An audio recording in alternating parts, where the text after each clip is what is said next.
Thank you for sticking around after that exciting, emotional, electrifying, nerve-wracking game between the Kings and the Warriors. We want to take you live outside right now. Come to your screens and feast your eyes on this. The beam is lit at the Golden One Center, shining especially bright and especially strong on this special night. This is a sign that the Kings fans were hoping to see tonight as the Beam team beat the Warriors in Game 1 of the NBA playoffs. And keep in mind, this was a historic night for the Kings. They played in their first postseason game since 2006. And so, you know, we do have live team coverage. Oh, yeah, that live team coverage going strong tonight. Devin Truby is with fans in the downtown Commons area. Carly Gomez is checking out the party going on in Sacramento. And Becca Habecker is live outside Golden One Center, where fans have been screaming all evening. But we start with the dynamic sports duo of Kevin John and Matt George. Give us those game-winning highlights. Hey, Chris, I think you just tossed to us, but it's so loud in here, I can barely hear anything.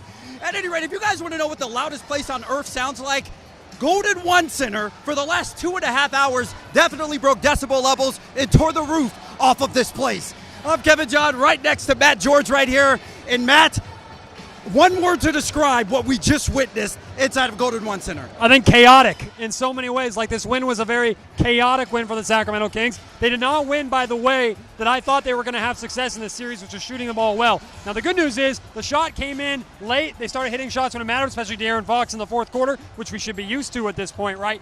But overall, the Sacramento Kings didn't play a great offensive basketball game. They stayed in it. They stuck in it. And that was something we didn't know if they were going to be able to do against this defending champion team. Absolutely. I'll tell you this. The Sacramento Kings, they felt the disrespect all throughout the week. They heard all the pundits and everyone talking about them, that they didn't stand a chance in this series against the defending champion Golden State Warriors. And you know what the Kings did tonight on national TV? They lit the beam for the whole world to see what they're made of. You just heard us talking about it. Let's take a look at these highlights to see how the game went down inside of Golden One Center. Now, of course, there were over 18,000 fans inside Golden One Center, of course, breaking records there to witness the I-80 series. And man, these fans showed up and they showed all the way out. From the opening tip, you could hear the energy inside of G1C. Now, not the best start for the Kings. They started 0-7 from behind three-point line. But you know who doesn't need to shoot threes? Domantas Sabonis. Domas had 10 points at the half. He also became the first Kings player with a double-double in the playoffs since Bonzi Wells did that back in 2006. And in the second quarter, Malik Monk came out hotter than a crock pot. My goodness. Now, earlier in the week, Monk said he wanted to punch the Warriors in the mouth. Well, that's exactly what he did. Monk had 15 points in the frame. He led all scorers with 15 at intermission. Warriors did have a 6-point lead at the half, but in the third quarter, it turned into the De'Aaron Fox and Trey Lyles show. Both combined for 24 points in the frame, 14 of those from Fox. Kings outscored the Warriors 36-29 in the quarter, into the fourth quarter. And you know Mr. Clutch, also known as that man De'Aaron Fox, was going to take control. He took matters into his own hands, literally, and put the team on his back. Fox had a game-high 38 points. Keep in mind, that is the highest point total for any Kings player in their playoff debut. The Sacramento Kings give it to the Golden State Warriors, the defending champ Golden State Warriors, on national TV in Game 1 of this playoff series, and they lit the beam. My goodness, so just an incredible game all the way around. Like I said, back out here at Golden One Center, it was absolutely deafening in here. I am standing about 2 inches away from my partner, Matt George. I can barely hear what he's saying.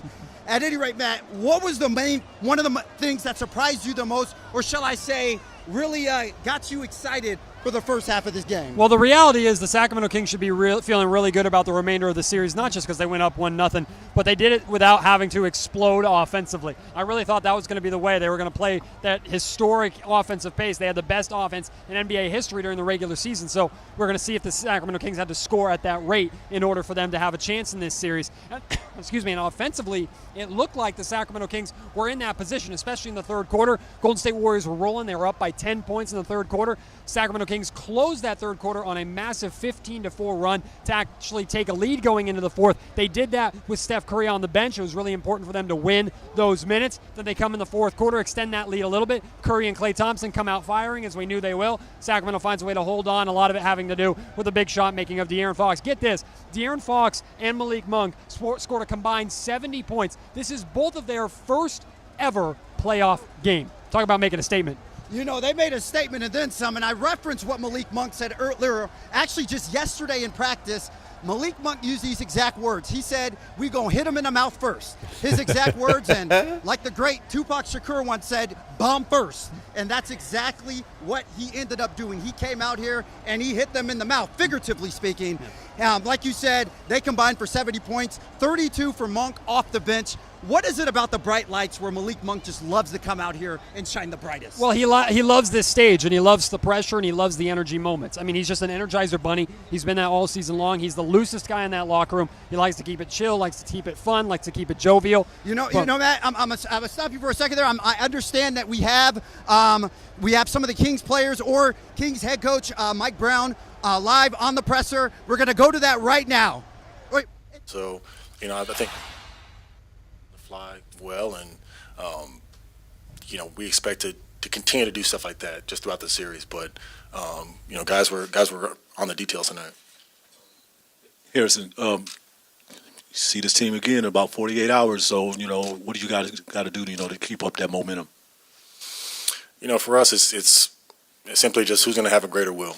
I think both teams, we know each other extremely well through the regular season. We know who the main characters are, so I think for us it's just a matter of who's going to do the little details. I think that's going to determine ultimately each of these games is the rebounds, the turnovers, the 50-50 possessions. Who's going to have a greater desire to come up with those?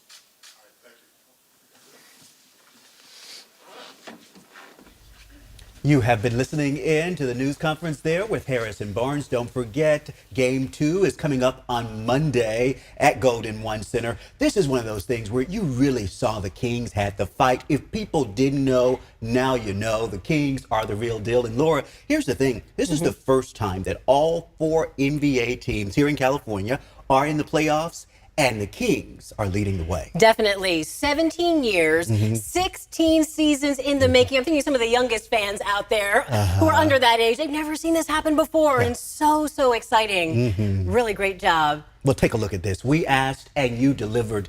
Thank you for sharing your game experience with us. Please keep those pictures coming. You just might see them right here on ABC 10 because it has been an exciting evening, huh? Oh, it certainly has. And we know that those happy, elated Kings fans are pouring out of Golden One Center right now. We want to head over to our Devin Truby live at Doco with some screaming fans right behind her. Devin, this turnout has been so astounding. What is the reaction out there right now besides elated on cloud 9? What else are you hearing? Pandemonium, fans pouring out in the Feel the Roar shirts. Tell me, was it worth everything that you thought it would be? Oh God, even more. It was even more. We were just praying that we would win today, and it was beautiful game. All right, and what was the best moment of the game? When they were hitting those back-to-back threes right at the last 2 minutes. It was crazy. I've never seen anything like it. The chants switching from Kings in 4 to Kings in 6 out here, Laura. So we have several fans very excited about lighting the beam out here. Let's go ahead and talk to some more fans. What do you think was the best part of the game? Chris! All right, so much excitement out here, Chris. Laura, we're going to send it back to you. We'll check back in a little bit. I mean, it's almost like a mosh pit, isn't it? Everybody has come out. The energy. The celebration is underway because it is a historic night for the Kings, huh? Yeah. Well, I understand we do have Walt Gray and Rebecca Habegger standing by. They have been there all evening. They are kind of looking down with a bird's eye view at all the fans. Talk to us about this experience. I mean, it was one thing for us to go back to the playoffs. It's another to go back and win on Game 1. Well, Chris and Laura, I just have to say the energy here is more than electric. I would say it is laser powered. As you can see the beam behind us, even in the last seconds of the game, fans were streaming out of Golden One Center chanting, light the beam, light the beam. They were so ready to see that, and we got to stand here and watch as the beam lit the night sky. I mean, it is a sea of people back there. Walt, have you seen anything like this before? Well, the last time they were in the playoffs was 2006, but that was at the end of an era of success. So since that time, obviously it's been 16 seasons, 17, depending on how you count it. But this is all pent up. And if we can get Tyler to come in and maybe get a shot of this, this is absolutely crazy. And there's still people who are exiting the arena. There are thousands and thousands of people, and they're just milling around. Everybody in a Kings fan is slapping high five with a fellow Kings fan. Even the Warrior fans, it's all good right now. Kings fans are like, hey, we'll see you Monday night. Warrior fans say, we'll be back, and that's where it'll all renew again. But you know what? This is what this arena was built for. The downtown, the whole vibe, and in a night like this, where you can have the area businesses absolutely packed. People coming in before the game, people staying after the game. And I was just hoping that game one would end up in a victory for the Kings, because it's just carried over that vibe, Becca, that we saw before the game. I thought, wow, if they lose, what a downer. But this crowd is just, it's like people have been talking about, just exploding and how proud they are. And I thought this was a must-win game for the Kings. Monday night, I think, still is, because the next two are going to be in San Francisco. Yeah, while I talked with some fans and asked their prediction, a lot of them said Kings in 6, but hey, the ones who said Kings in 4, they made that a possibility tonight.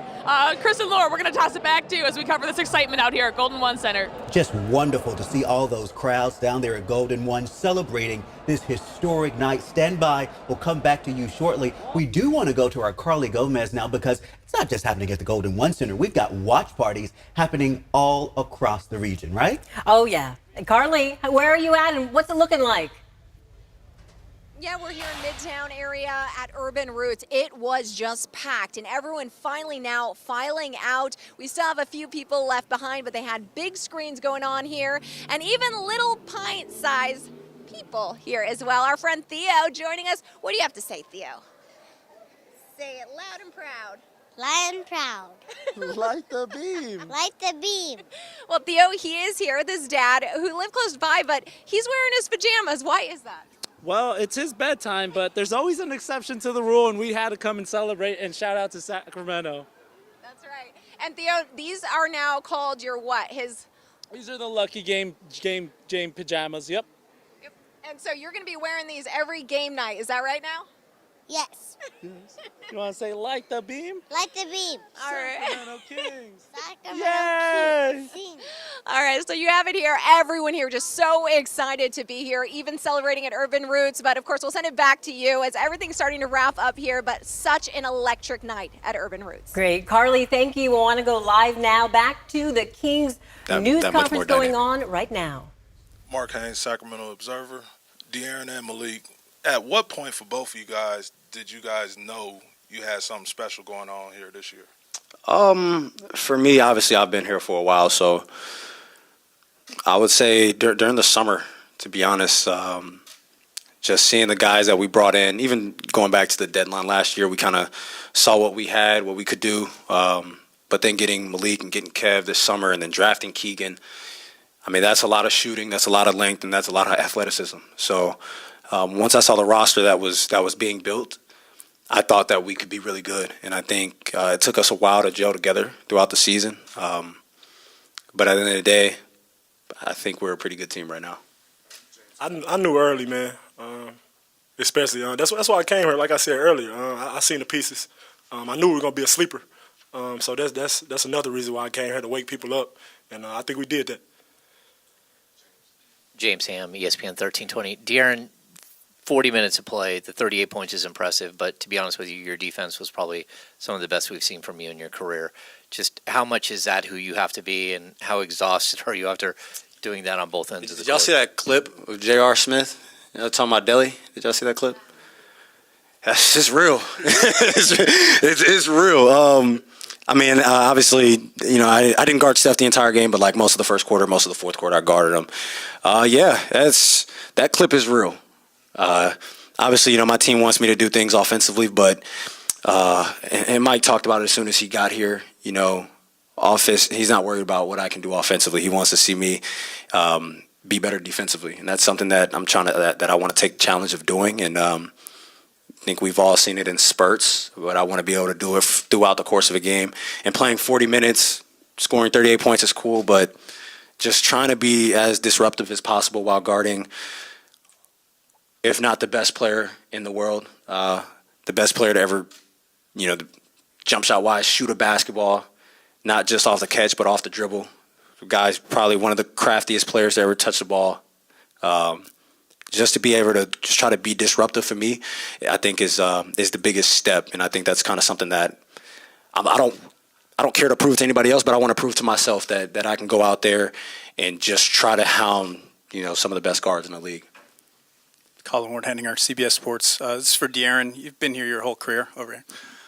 You've been here your whole career. I'm sure you've envisioned your first playoff game here many times. I'm just curious how tonight the atmosphere compared. Truth be told, I actually thought it would be more Warriors fans in, because I've played them 4 times a year for the last 6 years, and I've seen it. But so I think Sacramento showed out tonight. I think it was Trey walked by and he was like, "Yo, this is the loudest arena that I've ever played in." And we've talked about that before. We know what this fan base is about and what they want to do. And like I said, we want to win for ourselves and for each other and for everybody in this organization. But doing this for the fans, just knowing the way that they support this team, through thick and thin, like through really thin. I think it's just a testament to the way they are. And it was definitely a great atmosphere tonight. De'Aaron and Malik, you have to turn the page now. Game 2 is on Monday. How do you do it? What's the process? Good question, man. We're going to come in tomorrow, watch film, see the things we did wrong, and go from there. We're going to celebrate the win tonight, come back tomorrow, and we're going to lock in on that. So I can't tell you how we're going to win it Monday. Yeah, we enjoy this win right now. Obviously, it's just a long series. It's a long series. You never know how many games it can go, but for us, we enjoy this tonight. We come back tomorrow and we hit the ground running. Tony Harvey, NBC Sports Radio. Malik, I have to ask you, with the bench, you came in second quarter, got your 15 points. There was a quarter, Trey Lyles hit 10. Every bucket was big.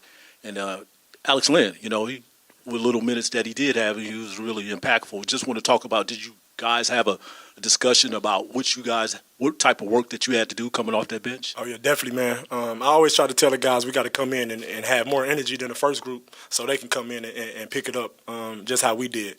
And I think they did a great job with it. A-Lin was huge for us, man, giving us different looks, especially down, blocking shots, getting rebounds, just changing people's shots.